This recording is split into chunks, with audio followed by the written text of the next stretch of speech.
if one thinks about how brand is manifest in design, it's sort of maybe manifest in two core ways. One is literally, it's like, oh, I can see that thing there. That reminds me of that brand. I can see the yellow and the typeface they're using on the speedometer. That reminds me of Ferrari. So there's the literal executional stuff where they've in some small ways done it. The Ferrari horn push in the middle of the steering wheel, stuff like that.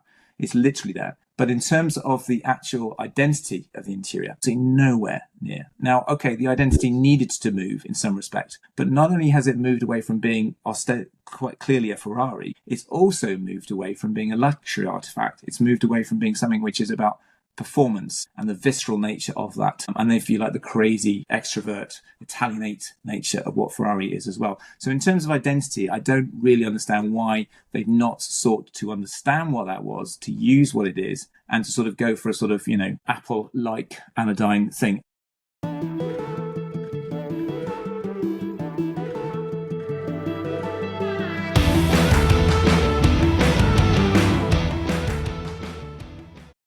Hi, everyone. This is Tu Lee, and welcome to At the Wheel. I have two distinguished guests with me today, Matt McElvogue and Sam Livingstone. I'll give them an opportunity to introduce themselves in a few seconds here, but what we're here to discuss is the Ferrari Luce, which was unveiled May 25th, and it's gotten quite a bit of polarizing opinions across the board on social media and in the media in general. I can't imagine having two more appropriate people to discuss this with than Sam and Matt. But Sam, can you quickly introduce yourself, and Matt, right after, introduce yourself as well, and then we'll get going.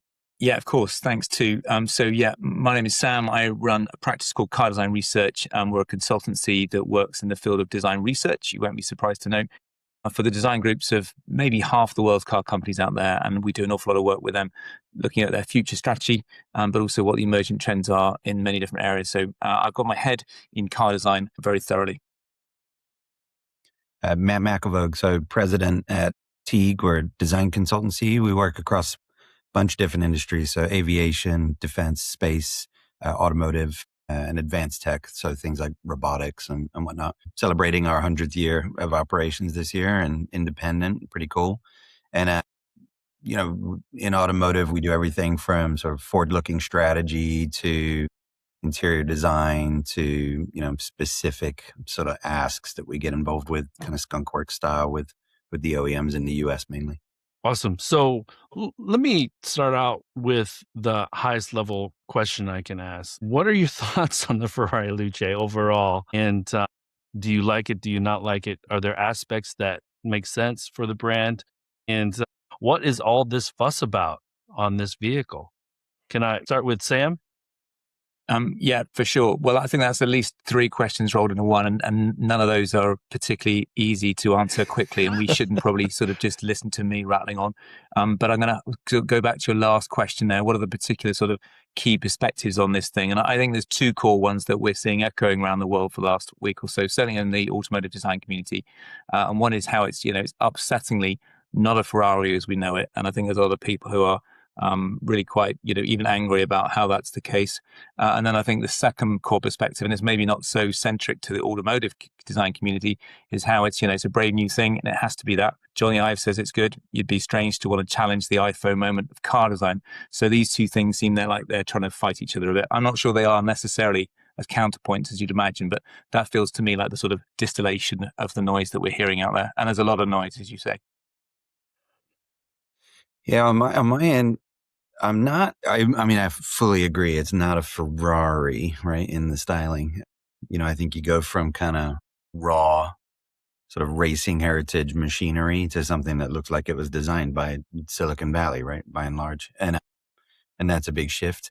Sorry, I'll mute those too. I think when when I look at it, I actually just kind of think we're in a bit bizarro world, right? Like setting aside the Ferrari-ness for a second, setting aside sort of the quality, because I'm sure when you close the car door and you use the controls and you hit the gas pedal, you are going to feel, not the gas pedal, but you know what I mean? But you're going to feel like quality, right? I mean, it's an expensive car designed by a company that knows how to do quality. I think the bizarro world of it to me is that it, pre-Trump, pre-tariffs, sort of the last 5 years, maybe even go back a little bit further, but like sort of emergence of China on the world stage in automotive in the way it's kind of shown up in the last 6-7 years. I would have imagined an automotive OEM in the West designing something like this as a response to Tesla. Like I think some of the coolest stuff is like the interior and the controls, right? It's a bit of a rejection of the one giant screen in the middle, right? You got physical controls again. The controls themselves look very high quality. The connection between the physical and the digital and the way it responds to one another, really killer stuff. The bizarro world part of it is like, it's insane that we have like one of the most expensive car companies in the world building an EV that looks like it should have been, just in styling, sort of the standard type of EV that would have come out post Tesla, right? And then instead, And I think that's the issue, isn't it, Matt? That somehow the world's most famous and arguably in many metrics kind of most significant car brand, the distillation of car, which is Ferrari, the sort of richness that Ferrari sort of almost defines what car might be in its strongest form. And yet, I can't remember exactly what your words were, but fundamentally the Luce is this sort of almost generic EV encapsulation of car design for the late 21st century, or at least it is in some respects. It certainly doesn't wear Ferrari on its shirt collar, and it's not it's not really projecting a brand specific meaning. And that seems to me at best odd. And I feel like at worst, it's a massive misstep. Porsche, they produced the Taycan 7 years ago as well. There was noise around that, of course, the heresy that Porsche might not have a flat six at the back of it. Although, of course, they've broken that heresy a bit with some of their other products. But fundamentally, to go in with an EV for Porsche was still big news then. But people swallowed that pill quite happily because you had a very compelling offer, which fundamentally had Porsche genes writ large. There's no Ferrari genes writ large in that new design. And that seems to me to be, as I say, at best, a misstep. I don't know. What do you think about that? No, I mean, I like to think that we live in a world where people can go rogue, right? And see what the market thinks. I just think is this really just incongruent, or is this for me it's separate from the brand? It's such a big step, right? Like to get a Ferrari, right? Unless you're finding one somewhere, it's like it's a whole thing, It's like you got to show commitment, and you're at the altar. So to come out with something that does look like an accessible, I mean, we'll talk about it later, but there are elements of like Neo and Xpeng in there, but these are $50,000-$60,000 cars, like at the top end, right? And then you got this showing up. I mean, there's elements in this of sort of like the first era of like electric and hybrid and everything, right? It really looks on the back end, especially very plain, right? Like it looks like a kind of a common car. So I think I like the idea that a big company would take a bet, right? And I don't want to reject it flat out because, I don't want to live in a world where that doesn't happen. But it's hard not to just think it's such a divergence for a brand like Ferrari, right? And I'm not sure quite who that's for as well. Let me do this real quick, Sam, because let me really, really key on why we're talking Ferrari is this really, really unique brand. First of all, they sell 14,000 cars a year. Toyota sells that many in about 10 hours. And they're worth more than Honda, Stellantis, Volkswagen Group, Ford currently. And that was after their shares were down 8% after this vehicle was announced. They fit into this luxury scarcity segment of the market where there are a few brands that live in that space. And I'm taking a lot of this information from the Acquired episode that was recently dropped about Ferrari. And one of the things that's unique about Ferrari is that few own them, but many people know them and are loyal to them because of things like F1 and some of their also other licensing deals. So we're talking about the purest of brands here. And that's why I think one of the reasons it's been so controversial. But Sam, you were going to say? Yeah, I think there's a value in distinguishing between the idea that this is a big step and that it's a misstep, because it's unequivocally a big step. And I think to wrap in the misstep to the big step is shortcutting a lot of the sort of critical engagement that we might have on this, because it's evidently a big step. And one could argue, and I certainly would, that there's a real logic for Ferrari with a sort of powerhouse brand doing that. As I've said earlier, Porsche 7 years ago went to electric. Okay, Lamborghini have backed off that, but whether the time this minute this year is correct, clearly they would have committed to it a few years ago. So there may be some, so we say, readjustments that they may have wanted to have done, but whatever.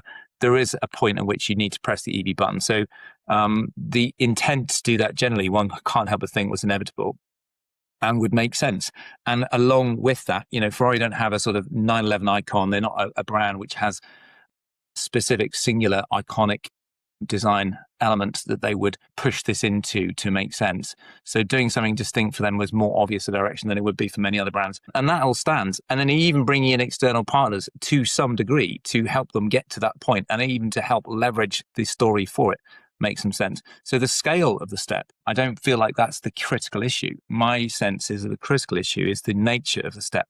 For sure, you can't just take, should we say, the online response as gospel, but the scale with which the design community, and specifically, I mean the automotive design community that, they know their stuff, are responding to this design in the way that they are. You can't just say, oh, well, they're not used to the new idea of an electric Ferrari. I think that would be a real mistake. It is evidently, and Matt's sort of saying this in different ways too, a design that doesn't fully deliver on the opportunities that clearly a future-facing, exceedingly expensive Ferrari that's electric could do. And there's different ways in which it fails to do that, which we can maybe go into in detail in a bit. But I think that that's the core issue, not the scale of the step, but the evident element where it is a misstep.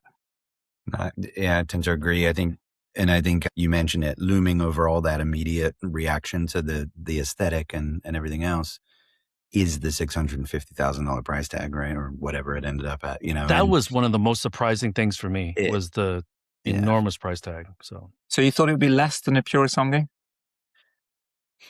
What did I think it was going to be like? I think it's when you see the vehicle, right? Like you just don't, I think as someone that likes cars, I just don't associate that cash number to that vehicle. It just doesn't match in my mind. That's kind of where I come to on it, and that leads me to, I mean, it is targeted at your tech bros or whatever it is, right? But it just, that doesn't match in my mind, right? And let me assure you, I was just in San Francisco last month, and there will be a bunch of Luces on the roads in downtown San Francisco in the next 18 to 24 months, without question. But Sam, go ahead. Yeah, I was going to say, I mean, if the brand is going to do some heavy lifting, I mean, to some degree, you could say the Cybertruck had the same instance, which is to say the design was not sort of doing it was the brand. And I think that's going to be the case for Luce too. And I'm sure it's an amazing thing. And also, when we talk about design, I think certainly in automotive design, there's an easy, rather maybe lazy habit of just talking about exterior. The exterior is the thing that's just landed last week, but obviously the interior was communicated several months ago. And again, there's some similar, actually, criticisms that can be leveled at that. But I think fundamentally there's an awful lot of positivity that sits within that interior in terms of ambition and realization. And I also think a lot of what they've managed to accomplish with that will actually knock on and have major impact in many design studios globally to good effect. And I think in terms of, the way in which Johnny Ive and Co. might want to have some legacy there, I think there's going to be a real positive legacy coming from that. But then, just to flip back, contrast that with the exterior, there will not be a design studio, I suggest, that holds that up as something which is tenable that they're looking to seek to go towards. And that is just huge, particularly in the context of this being a Ferrari. The exterior design writes the checks, and it is not, to Matt's point, when he's looking to spend his just sub-$1 million budget on his next car, he's not going to be walking towards that design because it's not writing the check for him. And I think that, the level of its stature in terms of being a luxury, not a premium product, it's not doing that. The level in which it's being a Ferrari, not another thing, is not doing that. And the level to which it's actually articulating something which is of now going to the future, not something of yesterday going to the present. And those three metrics, luxury level, Ferrari brand specific level, and future orientation, it's not delivering on those things. And we can talk about the specifics of the form and the aesthetic and the execution that's leading to that, perhaps. But I think those are the three core things to sort of that, if you like, evidence the way in which the exterior from Love From has not delivered in the way that the Ferrari brand should have expected to, because I can't imagine they were spending a small amount of money with that agency. Yes. Do you think that they thought there would be this much backlash and negativity towards the vehicle? Do you reckon they were thinking that, I don't know, was anybody in the room going, hey, I wonder what people will think? I don't know. I just don't think that was going to be a big thing. That would be my sense. Yeah. Ferrari, like, it can be a bit of an enigma and like kind of how they operate, right? And they do operate like off the brand, right? I mean, this is such an interesting company. That Acquired episode kind of goes through it all, right? That you wonder what was going on in the room at Ferrari, right? Like it to your point, Sam, on the misstep front, to come out with a vehicle that's sort of that far afield from what they typically pedal in is kind of shocking, right? That no one stopped that, or it wasn't a sub brand or something, right? It's just so different. So yeah, I'm not sure too. Like, it almost seems like there was like somebody that was given some sort of initiative to go push something at Ferrari, and that's what they came out with, you know? Yeah, but I still think though that the difference thing is maybe, as you say, strategically too much for reach. Yeah. But I still think that it's maybe not the right thing to focus on, which is the degree of difference, because that's potentially something we could accommodate. I think it's the nature of how they delivered on that nature of difference. Strategically, should it be that far away from what they already have? I'm not wholly sure. But I certainly think that if it were to be that far away, that the execution could have done it in a way where, you know, it wrote the check that you were talking about, that it actually still spoke of being Ferrari in some respect, or at least had the essence of that, wow, visceral, potent, luxury, non-essential artifact instead of what it is now. And then also to have something which legitimately delivered on being future, not slightly yesterday. And so, yeah, I don't know. My sense is that those are the challenges, not so much the way in which it's different. I posted a piece earlier today where I held up, and I don't know how well you know it, but the modulo concept, the Ferrari modulo concept from 1970, done by Pininfarina, which is an amazing thing. And at the time, of course, and even now to some extent, it was breathtakingly different. Now, clearly that was a concept, but the aesthetic that it had relative to all the Ferraris that had gone before was markedly different. And for sure, there must have been some people at the Turin Motor Show or wherever it debuted that were shaking their heads and, you know, very upset about that. And time has obviously weathered, you know, that view will have moved on. But certainly today, when you look back at it, it's still breathtakingly different. But people are behind it. It's got a Ferrari-ness to it. It certainly delivers on all the brand's sort of core attributes, but it's breathtakingly different and future-orientated. And I feel like that holds up something which the Luce should be, but isn't. And maybe we shouldn't just dwell on this aspect, and maybe it's my fault for returning to it. But that's what it fails on, I think. Yeah, it's the execution and the modular, like, had, I mean, it's still got sex appeal, right? Like, it's looks aggressive, you know, and then you got the Luce. It's so heavy in the back. it just fails on the execution. I think you're right on well, that. it's a 4-door, 5-passenger as well. So that is a bit strange. But what I want to do, but I'm not, like, if you're going after that market, right? Being a 4-door, 5-passenger, it maybe isn't that strange. You know, it's strange. It's the same. Ferrari. It's the same as the Pura Sunday too. It's the same length, same height, same width, pretty much same weight, same package, pretty much. They've only got a 5th seat because they don't have a transaxle. I don't think it's such a huge step in terms of package. And I was thinking about this earlier. I don't know. My sense is that if you're going to do an electric Ferrari, that would probably be where your money is. You've already got a sort of template which has proven to work in the ICE world. You need to be on the upper side of the vehicle just to accommodate weight and so forth for the electric, but also it needs to be on the upper side to get away from being the sort of bantamweight, darty, amazing thing that they do in their sort of cheap models.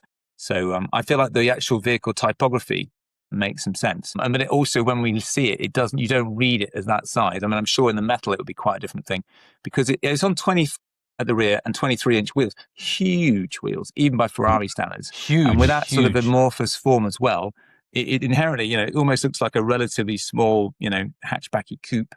But then I think, when you walk up to it, that's the illusion. It looks small. It looks small and compact. And I think those big wheels do it, and the form language. But yeah, in the metal, in the plastic, in the carbon fiber, it's going to look a little bit different, I'm sure. Yeah, I agree with that. Let me go here with this because all three of us run advisory firms. You both run in the design field. So can you take me into what would typically be the design validation process? Benedetto Vigna hires Loveform to be the designer of record, say the new Pininfarina. Now, do they have checkpoints that they go through? And just so I understand and the audience understands, this was, approved and approved and approved and approved before they unveiled it on May 25th. How does that typically work?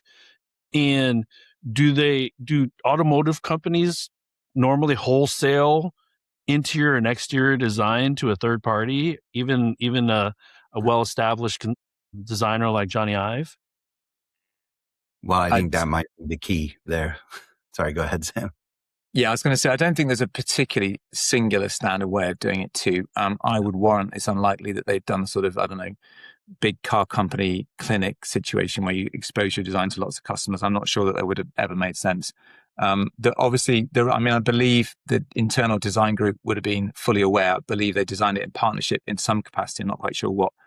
With Love From, that would have necessarily been some collaboration there, so that they would have had eyes not just at the upper echelon of management within Ferrari. The design group would have had good awareness as to what was going through, and I very much would expect marketing and so forth would have done too. And I'm sure there would have been internal discussions about the degree to which it's different, and potentially, of course, some about the degree to which it's not quite right. How much of the sort of big names that sit within Love From might have quashed those voices that were questioning this intent, I'm not sure. How much also anybody that was questioning that intent would have, if you like, gone through the route that we've just done on this conversation, where to criticize it is to suggest that making a big step is not the right thing, whereas actually the big step might be the right thing, but this particular step may not be the right thing. So, but yeah, I would be surprised if there would have been sort of manifest evaluative process going through there too.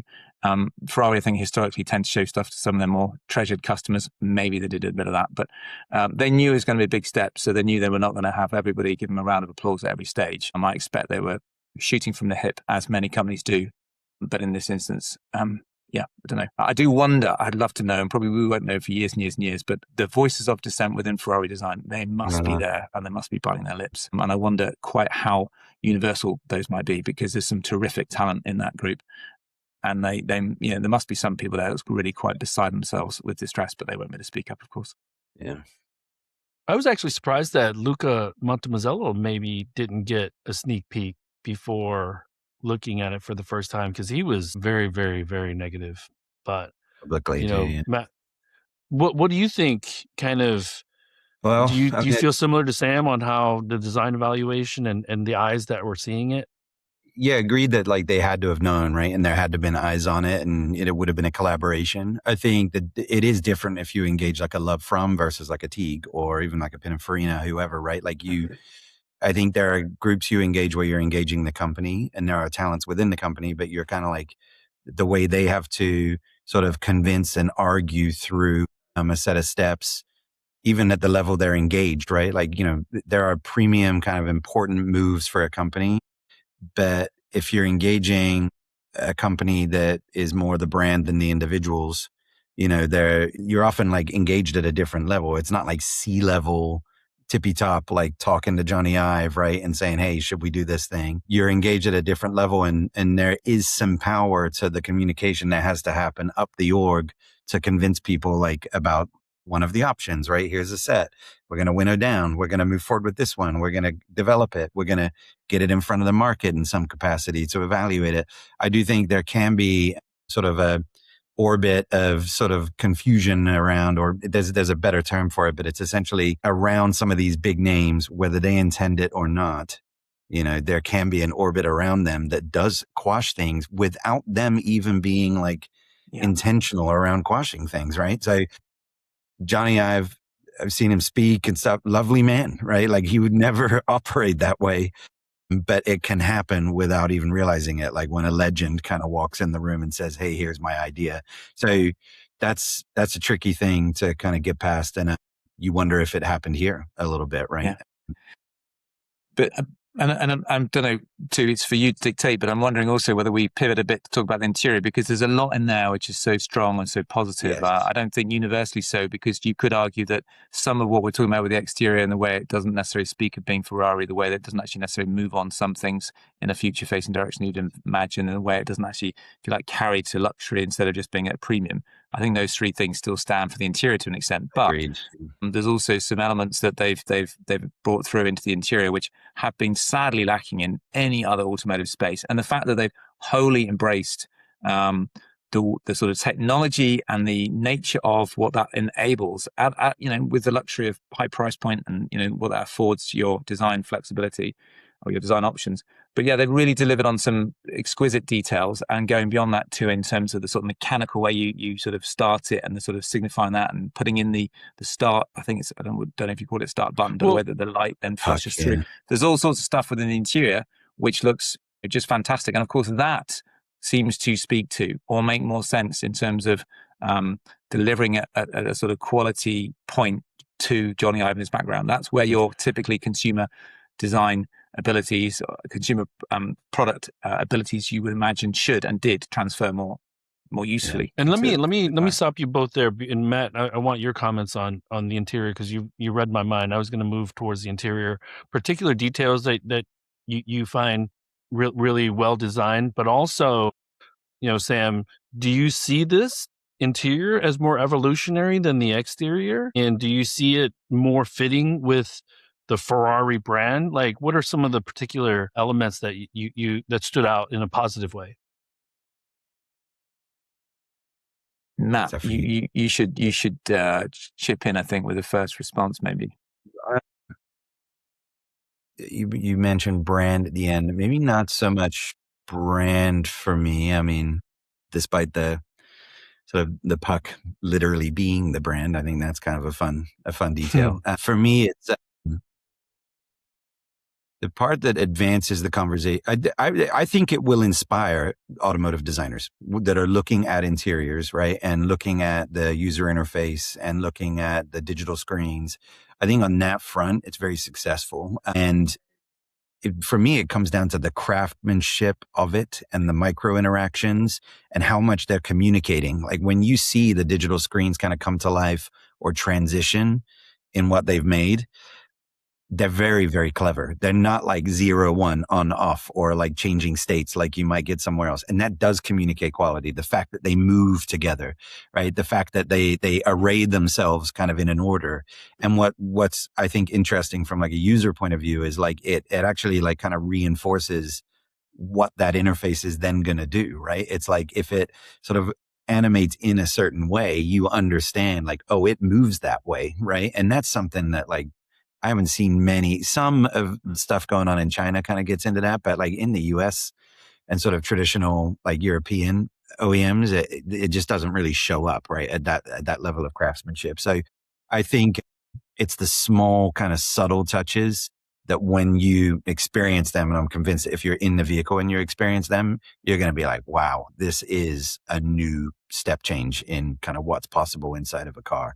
So now, they're not implying new experiences or anything else. Like it's not kind of advancing things on that front in many ways, maybe some novel ways, but I think the craftsmanship is what I come back to on that one. I was kind of blown away when they showed it. And I thought it was it took a stronger stance than the exterior in the sense that it was like, hey, we're not going to be like all screens and like big screens and stuff like that. And they do some cool mini screens and things, right? But it is a bit of a refuting of kind of maybe some of the direction we've seen a lot of cars. I'm wondering if the Merc team is taking notes, because the interior of the Mercedes is still like a disco club. But Sam, go ahead. Yeah, I mean, I sort of stepping from what Matt says, I concur very much with what he's saying. And I think sort of extending from what his points were to some degree is I think we are seeing this, what they're bringing in particular is a sort of emphatic connection of the physical and the digital, where fundamentally in automotive, it's sort of gone from physical to digital, but they are evidencing the way in which a hybrid of both those things can be done, where on both sides, digital and physical, can actually be raised in their craftsmanship separately, but also that they can coalesce and work together, and that actually that's the future space that we need to be operating on. And as a consequence of that sort of physical and digital UI design progression that they're evidencing in a way which goes beyond that we've seen from others in certain areas, but emphatically so in certain areas, we're also then seeing the way that delivers both better usability. Essentially, it looks like they really have looked at the nature of how one uses something. So they're actually moving that forward, which is kind of what we were all expecting could or should have happened. And of course, there's a siren call from this space in automotive anyway, because so many people are upset about how that has not already happened. But then I think that beyond just the usability advancement that we're going to see from this, and that they're evidencing that they've achieved, is also the way in which it delivers, again, as Matt was alluding to, the sort of emotive engagement, the way that aspects of what they've got within this combination of physical and digital design within the interior actually can progress both usability and this emotive engagement. And to deliver both of those and to be doing it in those ways, I feel like that's brilliant. I mean, there's such a need for that, particularly from a brand, or these two brands, Love From or Johnny Ive and Ferrari. It means that this will be heard, this will take effect, other brands will follow. There's going to be head scratching all over the place, particularly in some of the brands such as Porsche, but many of the brands globally will be looking to take learning from this, and it will almost exclusively be in those realms that we're talking about now. But then actually to your last question, too, just before then, on the brand side, though, still, speaks to Ferrari only in the smallest tokenesque way. And if one thinks about how brand is manifest in design, it's sort of maybe manifest in two core ways. One is literally, it's like, oh, I can see that thing there. That reminds me of that brand. I can see the yellow and the typeface they're using on the speedometer. That reminds me of Ferrari. So there's the literal executional stuff where they've, in some small ways, done it. The Ferrari horn push in the middle of the steering wheel, stuff like that. It's literally there. But in terms of the actual identity of the interior, absolutely nowhere near. Now, okay, the identity needed to move in some respect, but not only has it moved away from being quite clearly a Ferrari, it's also moved away from being a luxury artifact. It's moved away from being something which is about performance and the visceral nature of that. And if you like, the crazy extrovert Italianate nature of what Ferrari is as well. So in terms of identity, I don't really understand why they've not sought to understand what that was, to use what it is, and to sort of go for a sort of, Apple-like anodyne thing. And the internet is awash with people that just quickly show you exactly what that design looks like when you mini it, or whether you stick it in a Nissan or whatever. And to be honest, it works always. Yeah. And if it does work in all ways, and it seems to, it fails on the front of actually delivering for the specific client of theirs. So not getting that, so that feels like such a disappointment to have that. But there's a lot of value and learning and positivity in that interior too. Why do we think that it's taking, why is Johnny so good at interaction design, and why haven't more automotive OEMs really taken on this? Is it because they're conservative, because their designers don't have the right skills? Like, what are you guys' thoughts on why? Because it sounds like generally we're very positive on the interior, exterior excluded, because it doesn't push up, point towards the Ferrari brand historically. But I really do appreciate the interior for its simplicity, but again, it's craftsmanship. Now, Matt, we might say craftsmanship on a 30,000 is not going to be the same as a 650. I understand that, but like from a design standpoint, it shouldn't take a couple $1 million to hire a designer to create this type of interaction, should it? No, it shouldn't. I mean, I think this goes back to like the first comment I made and relates to some of what Sam's saying with looking at it on another car. This is where we feel like we're in bizarro world a little bit, right? That this interface first showed up here. Like I could see this in like a Slate concept video, right? Or some bubbly entry level car, right? And it making sense. Now, I do think there are a bunch of things that stop that from happening. I think I don't know what's running that thing, but it is running at like a bajillion frames per second. It looks super smooth, right? And, some of the tech that we have in our vehicles right now, it's not hyper capable in that sense. It's kind of like in-flight entertainment on the back of like an airplane seat, right? It's like, they're not set up and primed, because it is expensive to deliver on like that sort of micro interaction and that kind of craft moment, right? Because you do have to do things smoothly and all this. Well, it's got to be running on the latest Snapdragon silicon. So you wonder, right? Like what it's kind of running on. And then I think like in the US, there has always been, there's amazing talent there on the digital interface side, but they've always wrestled with, and it's I think it's true in other places too, but it's like, you're trying to attract people that are on the coasts that are at a FANG company making what they make, and you're saying, hey, come over here and work for us in our software group. And it is just like kind of two different worlds, right? They're catching up in that way.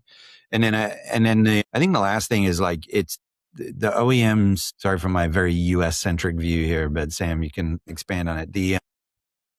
They have struggled with a bit of an identity crisis around like the in-car interfaces over the last, 10, 15 years, right? There's CarPlay, right, coming in, and it's like, and I feel like some brands kind of gave up the ghost to CarPlay, and consumers were like, "Oh, sweet, it's got my phone on it, like that just works, right?" And I can play my music and all that kind of stuff. And then there was that puts me in my comfortable spot right away. yeah, I don't right, have to try and learn and anything new. It's right there. And then, some of the brands have been trying to claw that back. And when you get their interface instead, or you get like sort of a Franken interface when you get in your car where, in my Bronco, right? Like I have a newer Bronco that, the instrument panel looks the way it does. And then the IFE kind of looks a completely different way, and then yet looks a completely other way when CarPlay finally catches up and connects, right? So, or the car catches up and connects with CarPlay, not sure. But, it's been a muddled space, right? Where there hasn't been, I think, like kind of clear ownership in the sense that these guys are going after it, right? They've clearly aligned the physical interior and the digital interior, to Sam's point, and combine the two. When I put the puck in and I turn the car on, right, the top of the shifter glows the yellow color. Like the yellow color kind of pulls my eye through the experience. And then as the instrument panel activates and everything wipes in and settles, the yellow's there again to indicate, okay, now I'm over here. They're not anywhere near that, right, on the most of the OEMs. So I think it is a bit of the sort of the silos showing within the companies. And then I think there is some kind of messiness just from the digital heritage of the last 10, 15 years that's kind of showing up for us.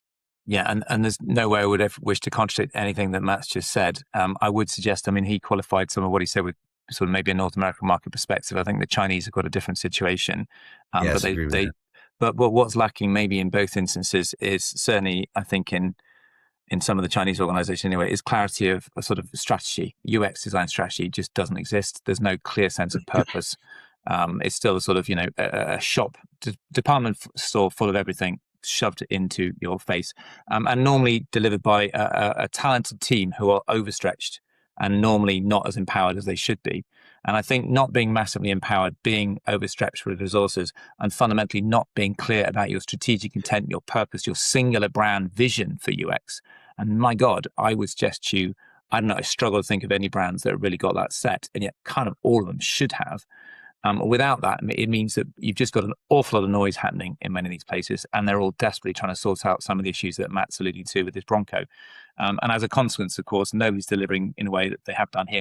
And, you can imagine that with this, the budgets wouldn't have been small. You're bringing love from Johnny Ive. They're going to have to make sure this sort of stuff sings. And my sense is it's not rocket science in terms of the creative ideas that sit within here. And that's not, sorry, I shouldn't be trying to slight them. I think there's some really good ideas here, but I don't know if any of them actually sort of blow our minds, reinvent the wheel, totally sort of sit beyond any form of expectation. They're just fundamentally well done, well thought through, exquisite, stepping beyond, making the next incremental step, doing things thoroughly in a manifest way that we've never seen. And it's really laudable for that. It'd be great to think that it was less laudable because others were doing such a good job also. But of course, this sits in a sort of desert of a context, which is the shame. And let's hope that it pulls up the level. Let's hope that people see this and then move it on forward, it has to, right? Further, and gain a focus. Yeah. Well, why not?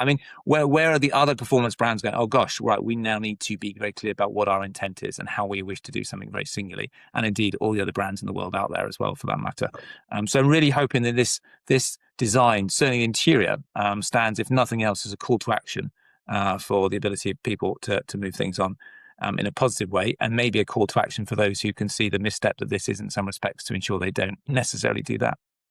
Yeah, and I think to your point, there are some things in there that they can be super proud of and build on, like for the brand, right? Like when you see that instrument panel come alive and you see all the variations of all of the dials that you can kind of flick between and the different kind of clock state and everything, I'm like, man, I can see that showing up in other Ferraris, right? It looks performant. It looks like you can get in the kind of mode you want to get in to see the vehicle behaving the way you want it to behave and check on it and everything else. So there's some awesome stuff in there that I think they can hang their hat on and growth. Yeah, and I think, and some of that stuff, if I'm not mistaken as well, instead of it sort of just going, hey, the whole cabin's red because you're in a hurry, and then stays that way, I think that some of the mode selection just sort of bumps up and it flows through like you're describing, but then it fades back out again. Yeah. So there's definitely some nuance and subtlety that sits there, and that seems fantastic. A lot of the stuff that we see that's ostensibly leading in sort of a comparable way within automotive interiors tends to remain shock and awe all the way through. And you can't help but think that the customer in the showroom might be impressed with it, and maybe even some of the journalists that are borrowing the car quite enjoy it. But that once the vehicles are owned, they sit quite steady state. So it does look like a lot of the sort of animated, alive, nuanced stuff that we see within this vehicle have lasting power for the user experience, in a more long-term way. So yeah, really great to see so much of what we see there. And as well, of course, to your point earlier, Matt, the craftsmanship. I mean, clearly this is a luxury product. They can deliver on this, but the way in which it does look like money was spent getting those switches, just so. I'm kind of looking forward to being in there and doing some twisting and touching and moving around of some of the elements, because I'm fairly sure the haptic experience is going to deliver something really rather fine for something that's so tech-centric.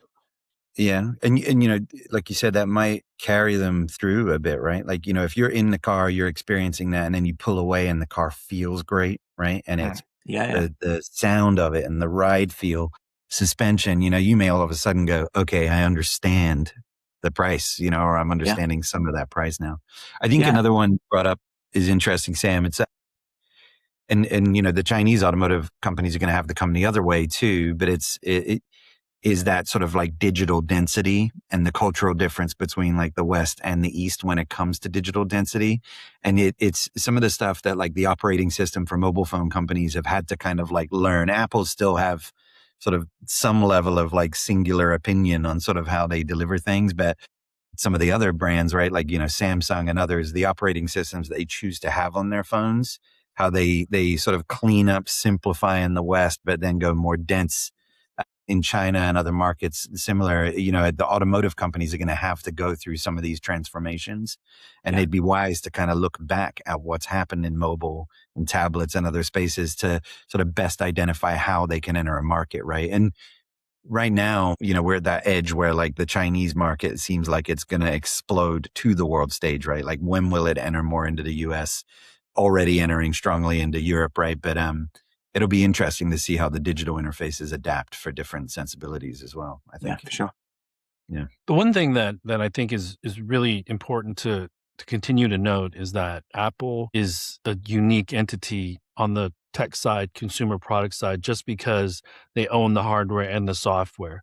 When we talk about other handset makers, they're usually using some other operating system and Frankensteining their hardware to work with different firmware, different operating systems, different apps. And so Apple is a control freak when it comes to really creating that UX between hardware and software and integrating all that to create this amazing sticky experience. But, one of the things that I wanted to kind of talk about before we end this conversation is, do you think there was a little bit of seeing the struggles that Porsche now has in the China market? And that's one of the reasons they decided to go so extreme, because, the U7, the Xiaomi U7 can perform just as well, and the SU7 can perform just as well acceleration wise and performance wise with any Porsche pretty much nowadays. Is that something that Ferrari, you think, needed to do to go out there to stay in front and be this premium luxury brand? Because performance numbers alone aren't going to really separate them anymore. I'd struggle to second guess what the thinking was in Ferrari. You'll probably have more awareness than I would have been than me on the timeline of developing this product relative to the German brands, particularly Porsche, catching a cold with sales in China. If I'm not mistaken, most of the Ferrari decisions should have been made in advance of that. I certainly don't perceive a direction to be, should we say, taking an exceedingly product aesthetic, or indeed just taking a very different aesthetic for Ferrari would have been one that particularly was necessary for the Chinese market. And I would have thought strategically it would make less sense for Ferrari as a brand delivering in any market, but including China, to elect to be more akin to some of the products that are there at essentially a tenth of the price point, instead of being more aligned to their own brand aesthetic. I would have thought that to some degree you'd be more logically doubling down on being, as Italian as you possibly could in that marketplace, in the context of avoiding looking too much like their, local players. So yeah, I don't know the decisions there would likely have actually been much around the more recent sort of situation for the premium and luxury brands. I certainly can't see how the decision to do what they've done now would bear that out. Yeah, agree fully. I think the only thing that comes to mind for me is just that, in addition to what Sam said, is that the conversation just starts at a very different place with that price tag and the brand, right? Which maybe makes the styling and sort of the way they're showing up, which clearly has influence from your Xpangs and your Neos and others, right? If that's the part that feels odd, right? Because if you're going to start the conversation at the price tag that you're starting it at, you would think you would want to show up as Italian or as alien as possible to kind of stand out from that market, right? And they haven't landed there. So I think that's it'll be interesting, but the conversation just starts at a way different level. There is no when you're looking at a Porsche and you're kind of like, well, should I get this or should I get one of these ones? You're closer in conversation. When you're all the way out here, you might just be a different type of buyer that is more, I want to show that I'm at the forefront of Ferrari's future, right? Because I want to demo that to my also rich friends, right? That kind of thing. So. Yeah, and actually to sort of step from that, I think there's also going to be a significant minority of people who would, quite like the idea of a Ferrari, but don't want the sort of flamboyant, look at me, really, really extravagant aesthetic that they have had. So this, you could argue, plays to that. It's a bit like the Roma in some respects, which is very successful by being kind of almost like a Maserati and or Aston Martin sort of angle, as opposed to the full works Lamborghini-esque Ferraris that we sort of maybe see as their center of gravity these days. So, I'm mindful that some of the detractors of those who are critically engaging with its design tend to respond with, hey, you don't like it, but others might. And the sales seem to be great. It's like, well, the sales will be great in the immediate future because it's a Ferrari, it's box fresh, it's going to be an amazing thing to use. And it has got a lot of merit in a lot of the design within the interior in particular. So yeah, it's not going to just bomb instantly, but will it sustain it? I would very much bet against it. Is it 18 months? Is it 36 months? But it's going to tail off, and it's going to tail off with a vengeance. Clearly though, unlike many other brands, they're in a position where they will be able to redress this quite quickly, one would have thought. You've got an amazing set of ingredients. And what's the cost base for what you see versus what actually the thing is? I would be surprised if, as a proportion of the cost of that product, to actually redesign it, keeping the bones clearly, but to fundamentally reskin the thing, would not be the prohibitively expensive endeavor it would be if it was a much more mass market offer. So you've got at least 18 months, possibly 36, where you're in a honeymoon period, potentially where you're also selling to people who never really would have wanted a Ferrari before. They're going to have one in, a dark blue. It's going to be brilliant design. It's got an amazing interior in all sorts of respects. They don't really care. It's a Ferrari so much. They might even rebrand it, So I think there is an awful lot of opportunity for this design going forwards. It's just the whole way in which it doesn't really deliver on what it could have been. And I think that's the real sort of sore point for me as a car head. And I feel like that's maybe the sore point for many people out there too. It's not really delivering on something that's properly future, properly at the races and leading and showing us what an electric Ferrari could be. Because it's going to be an amazing thing, but it just doesn't look like it is an amazing thing. Yeah. And Sam, just to build on that a little bit, it's a soapbox I've been on lately. It's when Johnny Ive does something in the design side, and I'm a broader designer, right, than just automotive, you can't help but be like, man, he's responsible for a broader view of design, capital D design here, right? So when it's not successful, you are a little bit like, man, come on, right? And I think about the stuff that they're working on for OpenAI, right? And a device there. You're like, you go, you got to nail that. That is important. When you get all the press for being the one that's working on this, it matters, right? So, and I think that's true here. And I think that's true for other stuff that Love From and some of these big names kind of get involved with, right? So just a extra comment on the end there. It's just something I think about when I see this kind of stuff come out, and you're kind of like, oh man, now design is in the news and not the way I would want it to be in the news, Yeah. So what color would you have one in, Matt? I mean, as we talk about it, I'm like, I probably would love one despite all this. I'm a yellow Ferrari guy, I think, but maybe I'd go different here because it doesn't feel very Ferrari, but I'm a yellow Ferrari guy. Yeah. No, I think I get mine to match my iPhone. So I go dark gray or something like that. Yeah.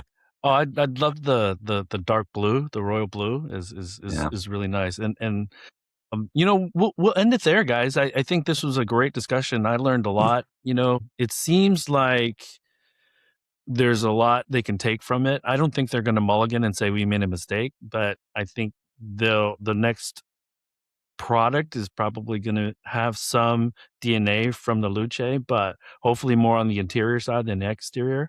But I also think that there will be a lot of younger buyers that are going to be automatically or instantly affluent come OpenAI and SpaceX IPOs that might have these Ferraris in their garages very, very soon. So anyways, I will see both of you somewhere in the world in the very near future. Thanks for Hope so. joining me, and we'll talk soon. We'll see you guys. Thank you too. Thank you. Cheers, Good Sam. to talk.